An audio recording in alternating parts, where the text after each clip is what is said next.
Coming up on Lawmakers. Governor Barnes wants a tougher ID theft law. The Senate passes the Lieutenant Governor's child endangerment bill. And Senator Vincent Ford says he's disappointed with parts of the governor's predatory lending bill. Those stories are next. Live from Atlanta, this is Lawmakers for Wednesday, February 13th. Here are your hosts, Gerald Bryant and Susan Hoffman. Good evening, everybody. Also on tonight's broadcast, the governor and a House member speak out on the proposed Tyson fight in Atlanta. And the revised zero-tolerance bill clears the Senate committee, and action on violent terrorism bill is delayed. But tonight's top story, the efforts to curb identity theft. Governor Roy Barnes wants to increase penalties for identity theft. Iwandi Lawson is joining us from the House chambers with more about the governor's proposal. Iwandi. Well, imagine that you were contacted by bill collectors for charges you know you never made, or that your savings account was cleared out by someone who appeared to have proper identification. Currently, the governor's Office of Consumer Affairs is investigating about 1,000 similar cases, and Governor Barnes says it's time to tighten the state's penalties against identity fraud. We will increase the penalty for anyone who makes, distributes, or uses false identification documents, including driver's license, credit cards, and ATM cards. We will make it a felony, punishable by 1 to 10 years in prison and up to $100,000 for a first offense to obtain identifying information about another person with the intent to use it unlawfully to obtain their resources, which are financial or otherwise. Now, since 1988, Georgia has had laws on the books against the manufacture or sale of false ID. This newest legislation would make the possession of fake ID a misdemeanor, as would the first offense of making or distributing false documents. The second offense, or the first offense where 3 or more false documents are made or distributed, would then be a felony. Each of these felonies would be punishable by a fine of up to $100,000 and jail time of 1 to 10 years in prison. And the governor has also included in this proposal repercussions for businesses that distribute confidential information about their customers. Businesses and individuals harmed by identity theft will have a cause of action for damages. The perpetrator may be held liable for both actual and punitive damages, as well as attorney's fees and costs. Suits may be brought individually or otherwise. Businesses that maintain confidential data about their customers that are not already regulated by federal statute will be required to ensure that confidential information is physically, electronically, or otherwise destroyed or disabled or made unusable before it's discarded. And businesses that fail to comply with this part of the law can be held liable if a customer is harmed through identity theft. And there would be a central state repository responsible for collecting the data and investigating each of these cases. Reporting live from the House chambers, I'm Iwandi Lawson for Lawmakers. Iwandi, you had just mentioned just at the top of your story that there are about 1,000 current investigations into identity theft. How widespread is this crime? Well, according to the State Attorney General, Thurgood Baker, he told us today that the government has estimated 75,000 of these cases across the country each and every year. 750,000 cases of these identity thefts. And Georgia ranks number 10 among all states in terms of identity fraud. All right. Thanks very much, Iwandi. The Senate today passed Lieutenant Governor Taylor's child endangerment bill. Senator Michael Meyer von Bremen cited some graphic examples of why he believes the measure is needed. He included the true story of a young child left in a car during the summer. And I can tell you what happens to that child if you'd like to know. And if you don't like to know, I still want you to know what happens to that child. They're in this vehicle and the heat starts increasing to the point that they start panicking. It causes a swelling of the brain at a certain point. When the brain starts swelling, they quit thinking rationally. And in the case I was involved in, the child had clawed the seat, torn the fabric of the seat, and actually had scratch marks around the glass area trying to get out of the vehicle. In the end, the child died because of the brain injury that was sustained as a result of being trapped inside that vehicle while no one was there to let that child out. That's just one example of something that has occurred that we need to address. A person who leaves small children at home for a weekend unattended and unsupervised and come back and find the child perhaps dead or seriously injured because of no one there to supervise and make sure that they're safe. Children living in conditions that defy description, such as raw sewage or animal feces or garbage throughout the house that causes the harm. There's been an example of a child who was put in a bathtub, and the bathtub had scalding hot water in it, and the child was left in the bathtub and was so severely burned that the child died. These are examples of child endangerment. Senator Von Bremen also said that while current law does cover instances of child abuse, that it's just not adequate in some cases. Currently, we do have a statute that deals with protection of our children, but it requires a malicious intent. It's the cruelty to children statute, and it requires a malicious intent. Well, malicious intent is a higher level of proof than just intent or criminal negligence. Therefore, the proposed child endangerment bill would fill a void in current Georgia law when adults intentionally or with criminal negligence take action that results in harm to a child. The intent of this law is to punish adults who by their act or failure to act are criminally negligent or intend to cause the harm. It's not intended to prosecute accidental injuries or death to children. Senator Robert Lamoot wondered about the implications to gun owners with children, and he offered a hypothetical case to illustrate his point. If I am in a particular jurisdiction and I choose to have a gun in my nightstand, would that be construed as imminent danger of that child by some of our judges in this state? If you put the gun out with a clip and put it on the table and then took off, and you had a 2-year-old and a 4-year-old sitting at home, and you took off and went to a dinner and had not instructed the children about child, which you can at that age, and all of a sudden the child gets the clip and unloads it, like we've heard about some of those horror stories, I think that's a different. But if you've taken precaution to put it in a place that's out of view, I don't see where that can be considered a child endangerment. Senate Bill 407 passed without opposition and goes to the House. Just moments after Senate Bill 407 passed in the Senate, Lieutenant Governor Mark Taylor spoke about the bill at Child Abuse Prevention Day at the Capitol. Lawmakers Michelle Horton has our story. Over 70,000 incidents of child abuse are reported in Georgia every year, yet no felony child abuse legislation exists to punish these offenders. Today, Prevent Child Abuse Georgia gathered at the Capitol to show their support for passing child endangerment laws in Georgia. And as you just heard, they were greeted with the news as the Senate unanimously passed Bill 407. Currently, Georgia is the only state without child endangerment laws. This bill would punish criminally negligent behavior and intentional child abuse. Senator Michael Meyer Von Bremen, author of the bill, says that 407 would make it easier to punish child abusers. This creates a new crime in Georgia known as child endangerment, and it creates 2 levels of a crime, a felony level and a misdemeanor level. And the felony level is where a parent or a person with custody of a child or in control of a child places them in a situation where they suffer bodily injury or actual death. This piece of legislation is a prevention mechanism in that it puts parents, guardians, caretakers on notice that their behavior and their conduct could result in abuse or death to a child. You would think that an issue like this would be easy, but it is not easy. It is a complicated legislative issue, but I assure you that your continued presence, your continued encouragement for the passage of Senate Bill 407 will be absolutely key to our success. Senate Bill 407 now moves to the House, where it will be assigned a committee before being debated on the House floor. For Lawmakers, I'm Michelle Horton.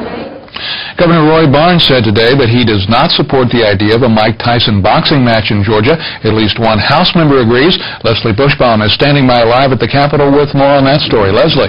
Will the Mike Tyson-Lennox Lewis fight take place in Georgia? The governor stated at a press conference today that he does not support the event. I know that there may have not been much discretion about the issuance of the license. I mean, the way the law was written. But there are other hurdles that have to be overcome, and I personally don't think that we should have the fight here. Today, we talked with Tom Mashu of the Georgia Boxing Commission. He issued a boxing license to Tyson on February 7th, saying all it guarantees is that Tyson is physically okay to fight. In order for the fight to occur, Mashu must also issue a promoter's license. And right now, a Tyson fight in Georgia is speculation. It's wild speculation that this show is going to come to Atlanta. Los Angeles is actively soliciting the show. I've been hearing Minneapolis mentioned a lot today as another venue site. There are other venues around the country, so I still think Atlanta, less than a 50% chance that the show is going to come here. Representative Austin Scott is considering the possibility of filing a resolution opposing a Tyson fight. He says, quote, "I don't think a fight with a person who has the questions surrounding the character of a person such as surrounds Mike Tyson is the right thing for Georgia." Lawmakers will keep you updated on any legislative action surrounding the Tyson fight. Reporting live from the Capitol, I'm Leslie Bushbaum for Lawmakers. Thank you very much, Leslie. In other news, Senator Vincent Ford says he's disappointed with parts of Governor Barnes' predatory lending bill. Ford was the sponsor of last year's predatory lending legislation that passed the Senate but never made it through the House. Today he told me that the governor's bill had some good points, but in Ford's opinion does not address some key concerns. We're concerned that as many good things are in the bill, that if these 2 or 3 things are not taken care of, the bill will not help the very people we want to help. In this bill, the definition of a high-cost loan would allow for up to $7,000 of points and padded fees for a loan of $100,000. $7,000 is too much. Ford also said the governor's bill allows prepayment penalties on high-cost loans, something the senator opposes, and Ford is concerned that House Bill 1361 takes away options of local governments who choose not to deal with predatory mortgage lenders. What that means is that no city, no county in the state of Georgia can make any laws having to do with predatory lending. For example, DeKalb County and the city of Atlanta last year passed ordinances that will prohibit the city from doing business with any company that does predatory mortgage lending. Well, we think that any city or county ought to be able to decide who they do business with. So that's a very serious concern that I have, the local preemption that's in the bill. Senator Ford said he hasn't decided if he'll try to amend the governor's bill when it comes to the Senate. He's waiting to see what the final House version looks like. There could soon be a new zero-tolerance policy in your child's school. Today, the Senate Education Committee met and approved revisions to Senate Bill 335. Lawmakers Jamie Cohen was at that meeting, and she's joining us from the House chamber with more. Susan, there is currently a zero-tolerance policy against weapons in Georgia schools. However, according to some lawmakers and school officials, the wording of that policy, especially the word intent to harm, has caused some students to be suspended over minor incidents. Now, according to Senator Richard Marable, this bill is actually going to make some of those problems maybe disappear. Clarifies the weapon. A gun to school certainly comes under that. What this deals with are more of those kinds of weapons that could be interpreted or misinterpreted to be a weapon or used as a weapon. Committee supporters praise this bill, saying it clarifies the existing law, and it also gives schools a chance to use some common sense. What this does, again, is come back and allow some good common sense determination of whether or not that was the intent and the circumstance. So I'm glad we're doing more of this, to be honest with you. Now, this revised legislation would give schools the opportunity to determine on a case-by-case basis what intent to harm really means in the case that a student should bring a weapon to school. Reporting live from the House chambers, I'm Jamie Coran for Lawmakers. Jamie, quick clarification. In the current school policy, what does the word weapon mean? Well, Susan, as we've seen from stories in the past, a weapon can be anything from a toy gun or even a Tweety Bird keychain. But it's those kind of weapons that this policy is going to help school officials more determine what intent a student has in case they bring something like that to school. All right. Thanks very much, Jamie. Governor Barnes' bioterrorism bill was on the Senate calendar today, but action was deferred. At his news conference later in the day, the governor was asked about objections to the bill by a citizens group. The group has been circulating material saying Senate Bill 385 infringed the constitutional rights of Georgians. The governor says no. The greatest surprise I have is that what I've heard is most folks disagree with what the current law is. I mean, the concerns that some of these groups or some of these folks have said, that's all current law. All we're trying to do is, and this is the purpose of this, is to have some coordinated effort if we were to have some act of bioterrorism. The one that comes readily to mind is smallpox. Smallpox is a very deadly disease. In fact, it has high infection rates and it has high mortality rates. And so we wanted to make sure that if we were to, these things we didn't think about until recently, is to take the current law and make sure that we have a coordinated response using the current law so that we could use all the resources that are already available. So, we've talked to several members of the General Assembly. We don't think there's any serious problem. There were a couple of stylistic things that we're correcting. Senate Bill 385 was moved to the bottom of the Senate calendar, meaning it could come up again at any time. Also today, the House Appropriations Committee approved the 2002 supplemental budget. Changes made by the committee include cutting the Indigent Defense Fund in half, reducing the number of vehicles purchased by the Department of Public Safety, and increasing funding for prenatal care and water planning programs. The committee substitute also increases the governor's bond package by $21 million. It includes a $2.5 million bond issue to fund the Atlanta Multimodal Passenger Terminal. Take a good look at this.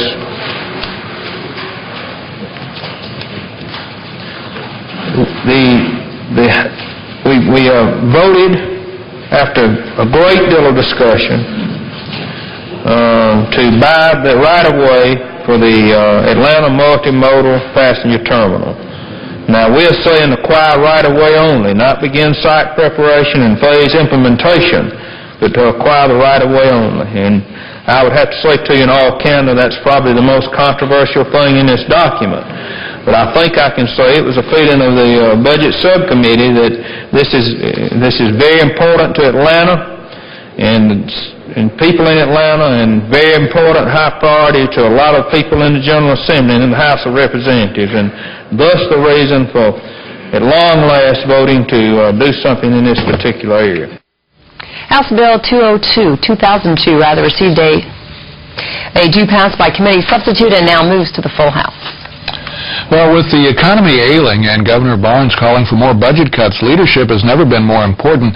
That was the message today from Lieutenant Governor Mark Taylor. This was Leadership Day at the Capitol. Reporter Hamilton Northcutt joins us live with that story. Hamilton.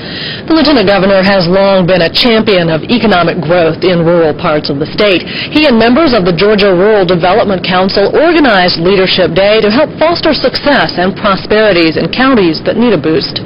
We'll be working with the University of Georgia and other partners to move into those counties that have not had leadership development programs. We'll be asking graduates from those programs at the local level to move into regional leadership initiatives, and all of those initiatives, we hope, will be focused on economic development. We want the people of small-town Georgia, of rural Georgia, of hometown communities across the state to understand that they need to look at their communities as outsiders would look at their communities. They need to look at their communities as a business person would look at their communities, realize that they have challenges, deal with those challenges through coming together as a community to set priorities with a real focus on economic development. As the Georgia Rural Development Council enters its third year, its main focus is creating jobs. We can talk about growth and smart growth, but there's probably not a place in the state of Georgia that still does not need the creation of jobs. And that leadership to bring this kind of investment into our communities has to come from a concerted effort. So it's terribly serious what we do. It's great fun. You've got a great bunch of young leaders behind us. They have a lot of fun, but it's also terribly serious. And in my opinion, the development of our leadership programs in our state is absolutely essential to the success of our state in all facets. At the Lieutenant Governor's request, the legislature allocated $550,000 in fiscal 2002 for a Leadership Investment Infrastructure Fund. Reporting live from the Capitol, I'm Hamilton Northcutt for Lawmakers. Hamilton, given the current budget constraints, can the state continue to afford that kind of investment? Well, I asked Lieutenant Governor Taylor about that. He said he's pushing for $550,000 in the 03 budget, but he admits it will be a challenge to get that kind of money now for leadership development. Okay, thank you very much, Hamilton. The unofficial results of 2 special elections came in last night. David Schaefer won the special election for Senate District 48. The rapidly growing district around Lawrenceville was left open by Billy Ray, who was tapped for judgeship by Governor Barnes just before the session began. And the runoff for House District 16 was won by Diane Grass. That seat was left open by Steve Stansel, as he intends to run for lieutenant governor this November. Both districts were nonpartisan elections. The House wants veteran members of the Georgia National Guard to qualify for state pensions. Today, the House passed House Bill 227, allowing people over 60 who have served at least 20 years in the National Guard to receive state money. They already get federal pensions. Representative Ann Purcell offered the bill, saying it would cost the state roughly $600,000 a year. Those who qualify would get $50 to $100 a month, depending on their length of service. Lawmakers believe the gesture will show Guard members how much they're appreciated and inspire them to serve longer. Governor Barnes is on board and already has set aside enough money in the 2003 state budget to cover those costs. A bill approved today in the House advises Georgia's Environmental Protection Department to make sure any rule changes involving the environment are cost-effective. Representative Tom McCall, the sponsor of House Bill 587, called his legislation a watered-down compromise between industry, the EPD, and the Georgia Chamber of Commerce, one that will be a first step toward using cost-benefit analysis on major environmental rules. The easy stuff in cleaning up the environment is over with. From now on, it's going to get expensive. It's going to be hard to measure. So all this says is that if basically, in a nutshell, that there's going to be a commission created of, if you look on page 2 and 3, it tells you who is on this commission or committee to make a model that EPD may go by in order to come up with a cost-benefit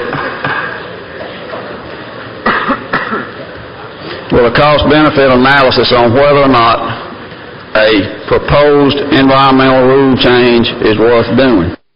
Representative Kathy Cox expressed concern that language in the bill is unclear and it could actually encourage harm to the environment.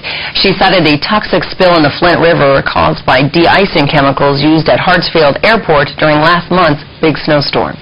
We haven't had a snowstorm like that in 10 years in Georgia. We're the world's busiest airport. If the airport were to say to EPD, well, we know we messed up with the ethylene glycol and, you're telling us we have to fix our storage facility and you're telling us we have to spend millions and millions of dollars to redesign the facility. And then we're going to have to, 3 years later, redesign it again and spend millions and millions of dollars again because we're going to add a 5th runway. The folks at the airport might say, let's do a cost-benefit analysis to see whether or not it would be worth it. We only have a big snowstorm once every 10 years. Representative Bob Irvin countered, saying the bill is common sense and urged his fellow legislators not to get swept away by hysteria. The bill passed. The vote was 136 to 33. It goes to the Senate. In his 2002 budget address, the governor proposed an additional $5.7 million in tobacco settlement funds towards tobacco prevention programs. That's on top of $20 million that was already in the budget. But this afternoon, House Appropriations chose to allocate that money towards a different cause. And the Georgia Alliance for Tobacco Prevention disagrees with that change. Lawmakers David Zelski attended the Tobacco Use Prevention Day, which happened to fall on the day the House's change was proposed. On Tobacco Use Prevention Day, additional funds the governor proposed towards the cause were reallocated. You should know that there's already $20 million in that program. So when we don't add the $5.7 million, that doesn't mean the program is going to go without. But we took that $5.7 and we put it in the Cancer State Aid Treatment Program for uninsured persons. The changes to the entire budget passed in committee, but many who attended Tobacco Prevention Day disagreed with their decision. Several other states, whenever they got their recommended amount, they've had wonderful results. States like California, Massachusetts. They're spending less than half of what the CDC recommends for tobacco settlement dollars. Tobacco-related illnesses is the number one preventable cause of death in the state of Georgia. The CDC recommends that the state allocate $42.5 million a year towards the cause, but the current 2002 funds of $20 million are expected to drop to $14.7 in 2003. While I don't doubt their figures, I think those are probably justifiable concepts. We can't afford not to have a balanced approach to both prevention and treatment. The $5.7 million may not be going towards tobacco prevention, but towards another health-related cause that others have been fighting for. We said let's put it in cancer treatment rather than advertisements. You can do a lot of advertising for $20 million. And that's the bottom line to it. I mean, we're certainly in favor of advertising, but again, $20 million worth. We thought the $5 million would be better spent in cancer treatment. Representative Walker says they are doing the best during what he calls the worst financial crunch this state has seen in his 30 years in office. For Lawmakers, I'm David Zelski. Majority Leader Walker also said that even though the governor may not favor taking proposed funds from tobacco prevention programs, he will not disapprove with where that money is going. Some lawmakers want to help police do a better job keeping track of juvenile offenders. Today, the House passed a bill that would require officers to take a picture of each youngster charged with a crime, just as they do with adult offenders. This bill will allow the Juvenile Crimes Unit of the GBI and other law enforcement agencies to photograph these children. And this is only if they abscond back in the system the second time.